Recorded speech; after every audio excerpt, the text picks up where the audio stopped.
Hey, what's up and welcome to the video. So in this video we will just really fast go through the theme page roadmap, and I will walk you through each of the steps that you need to take to build a successful theme page no matter what niche it is in.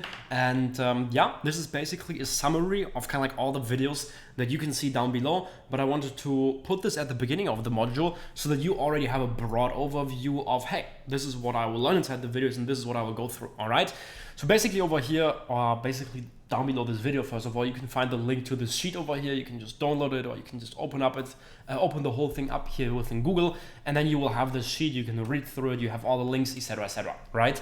And yeah, basically at the beginning you will have all the tools that you need: market research sheet 1 to check people's growth on Social Blade, Viral Finder, Google Lens, to create content, Photoshop, hire a logo designer, Fiverr, etc. All right. Now, when it comes to building your theme page, the first thing you obviously have to do is you have to choose a niche, right? There's so many different niches. You can go into the business niche. You can, within the business niche, go into different sub niches and into trendy niches. For example, right now the earning tip niche is really trendy. You can go into, for example, the woman's confidence niche, the woman's business niche. But there's also so many other amazing niches out there. For example, clients of mine are in the baseball niche, the dancing niche, in the football niche, in the cars niche, and they have been able to really successfully grow their Instagram accounts like 3, 4, 5, 6, 7, 8, 9, even 10,000 followers plus per day. And that's just awesome to see, right?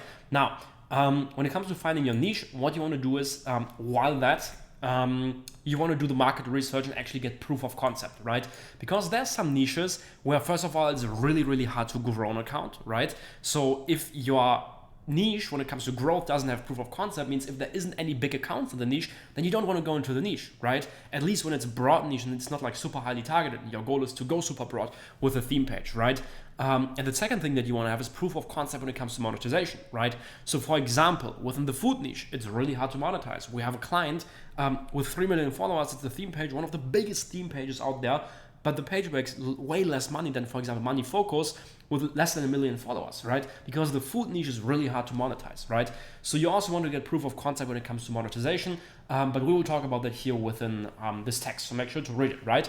Now, after you have proof of concept for your niche, right, and you decided, hey, this is the niche that I will go into, what you then have to do is market research, okay? You have to figure out exactly, right, what works in the niche and what doesn't work, right? What are the good pages? What are the bad pages? And you take a look at all the good pages. Take a look at the logo, the username, the bio, the highlights, posting frequency, when they upload, how often they upload, and you actually do the market research for small pages and for big pages, right? Because sometimes what works for small pages doesn't work for big pages. So for example, to give you an example, small pages might only upload 1, 2, or 3 times a day. Big pages might upload 20 times a day, right? And that's why you have to do the market research for small and for big pages. Now, after you did the market research, you know exactly what's going on in the niche. By the way, there's still some spelling mistakes in here. We have to change that. But anyways, yeah, after you did the market research, you choose your username, right? From the market research, you will already have a really, really good idea of, you know, how to choose your username, etc., what's important, what's not important. But over here, we also have a couple of rules. So for example, the username should include a big keyword, search engine optimized keyword from your niche. For example, within the business niche, that will be business, money, wealth. If you go into the mindset niche, mindset, of course, right? If you go into the success or motivational quotes niche, success and motivation, right? And yeah, after that, you usually have a brand word. So for example, motivation, mafia is keyword, like search engine optimized keyword plus brand word, right? A couple important rules also for the username. Don't use any like underscores, like, or too many, at least just 1 underscore or 1 point, but not like 2 or 3, and don't use any numbers. And the username has to make sense, right? After choosing the username, what you have to do is, of course, create your name, right? The name is this thing over here that you can see. 2 options. First of all, you either put your username, right? Or you put 3 keywords, search engine optimized keywords.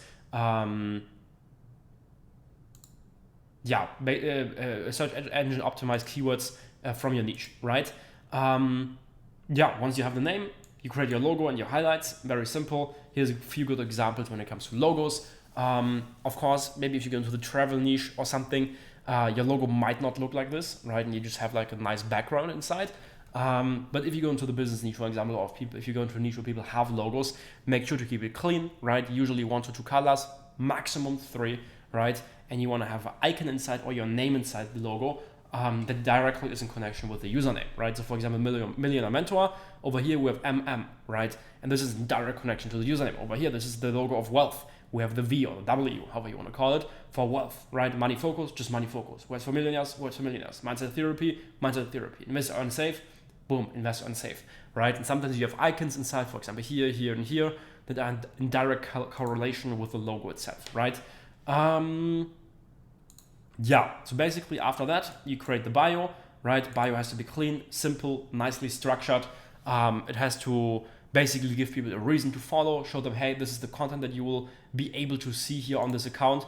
And yeah, very, very simple, right? After choosing the bio, you also have the highlights, you know, kind of like setting up the highlights and the bio is kind of like the same thing. Make sure that the highlights are just congruent to the logo when it comes to the colors, that everything is clean. And yeah, once you have that, your theme page is basically set up. And after that, you can get into growth, right? When it comes to growing your theme page, a couple important things. First of all, content is the most important thing, right? So your content has to just be badass, right? When it comes to your content strategy, you want to basically trigger the algorithm with all the metrics that it needs. So for example, you want to have likes or like posts that trigger the algorithm with likes, with saves, with views, with comments, with shares, and with watch duration. And for each of those things, there's different post types that you can put out. For example, normal posts and viral reposts work really good when it comes to likes. Slideshows work really good when it comes to saves, because no one can like remember 10 slides, and so people save it if there's lots of value inside. 1 second videos work really good when it comes to views. Posts with a comment call to action work good when it comes to comments. Shares, funny stuff and valuable stuff works good when it comes to shares. Watch duration, reels, right? So yeah, you want to have make sure that basically all of those things are within your content strategy. And yeah, after that, it's about finding viral content. Also really easy. You just use Viral Finder for it, put the best accounts into Viral Finder, and then you'll see it. Creating the viral content is explained in all the videos. We have a couple of tools for that, like Google Lens, Photoshop, etc., etc. Posting time and frequency, also you will see it from the market research. That's what I explained earlier on. You know, you want to do the market research for small and for big pages, because sometimes what small pages do is way different than from what big pages do, right? But basically for posting time at the beginning, if you're getting started in the business niche 2 to 3 times a day, 1 reel, 2 normal posts, right? And you want to upload at times where, you know, the US audience is online, so you can do 9 a.m. Eastern Standard Time in the morning and something like in the evening, 8 p.m. and then in the middle to also have the European audience, right? Captions, very simple. You know, you just take a look at the competition and see what they do. Hashtags, also very simple. Okay, rule, first of all, make sure that all of the hashtags you use go directly into your niche and directly into your red line. So if you're in the business niche, only use business related hashtags and not something like motivational related reels, because motivation goes into so many other separate things, like also fitness and this and that, right? So be like really relevant with all of your hashtags that you use. There's 2 different strategies that I explain over here when it comes to the hashtags and how you can use it. Engagement groups over here, I explain when to use engagement groups and when to not use them. I would always recommend to not use any engagement groups, but if your account is set up perfectly, the setup is great, the content is awesome, and for a long period of time you don't get any results, you can then use engagement groups with some of the reels to boost them, right? And to kick the reels into the algorithm, right? Growing your account, most important thing is of course content, right? If your content is a 5 out of 10, trust me, you will not grow, okay? If it's a 7 out of 10, then you will maybe grow, but slowly. If it's an 8 out of 10, then yes, you will grow, but you will not reach your full potential. And if it's a 10 out of 10, then you'll get amazing results, right? So content is the most important thing. Also make sure to connect your account with Facebook. You can use the HTN strategy explained over here and within the videos to get your account to the first 1,000 followers or 10,000 followers, because that's the hardest part. And yeah, Reels, when it comes to content, of course, is the number 1 thing.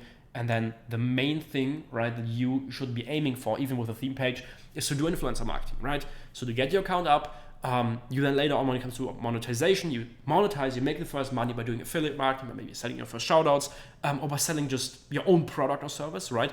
And then you reinvest the money, right? You spend money on shoutouts, you get more followers, you build your own funnel, right? And then you make more money and you can exponentially scale. So that's the goal of growth, not just growing organically, but with influencer marketing, right? Instagram stories, also very simple, right? Couple of things are explained over here. So you can either just go for a repost, like the post that you have inside your feed, right? And have content that's congruent to that. Or what you can just do is you can also do brand building, right? And build a personal brand, or undercover personal brand, or let's call it theme page brand within the story.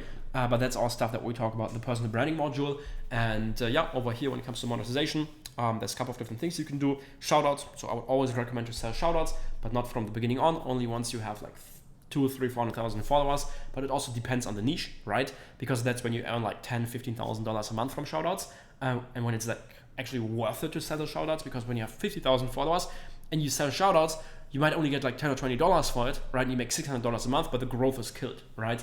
So shoutouts for sure, first way. Second way is affiliate marketing, selling other people's products. And the third and my favorite way is to develop your own product or service and build your own funnel and sell that one, right? Automation is also very simple. The goal of a theme page is to basically automate everything, right? I myself have automated everything, and I spend 0 minutes a day on my theme pages. Just in between, I take a look at it and take a look at the insights and stuff, or accidentally jump into one of the theme pages when I switch the accounts. But honestly, I spent 0 minutes on it, okay? And the way how I did it is I hired 2 people. First of all, a content creator and account manager who takes care of the whole account. He uploads everything, does the stories, posts everything. And then I have a guy who manages the shoutouts. He sells the shoutouts, sets up all the invoices, does the negotiation, and also sends the shoutouts to the account manager, and then everything is being uploaded, right? Scaling is very simple for a theme page. You know, if you want to get it to the next level, if you want to grow it fast, if you want to make money with it, right? You need an offer, you need a sales process, you need unlimited traffic, okay? Offer is something that you can sell. It can be your own product, your own service, or someone else's product, right? So affiliate marketing. You need a sales process, which is, you know, having a funnel, right? Part of the sales process is also your Instagram stories and the feed strategy, right? But that's something we will talk about in the later modules. After the personal branding module, there's going to be a module called Instagram sales strategies, where I show you what you can actually do to, you know, sell on Instagram. And what you then need is an unlimited traffic source, which is influencer marketing, right? So you have something that you can sell, you have a proven sales process that converts followers into buyers, and you then basically do influencer marketing, right? Later on, we also have a module for influencer marketing, a really advanced one, where I show you exactly how to run the campaigns, right? So that's what you need to have in place to grow a theme page successfully. I know I walked you through all of the steps really, really fast, but that was actually the goal for the video, to just give you a broad overview. And yeah, down below, you can now see all of the videos where I deep dive into each of the specific steps, show you on the computer, for example, even how to create content, where I show you how to do the market research, where I show you more examples of great accounts, where I show you how to create viral content, or how to, first of all, find viral content, etc., where I deep dive into stuff like the content strategy. And yeah, I guess that's for the video. 20 pages over here. You can download the whole thing down below. If there's some spelling mistakes inside, I'm sorry for that, but yeah, we will do our best to correct all of the spelling mistakes. Oh, over here it says, I think 82 spelling mistakes. Wow, that's a lot. So yeah, we have to fix that, right? Anyways, I hope you enjoyed the video, and yeah, I will see you with the next one. Bye-bye.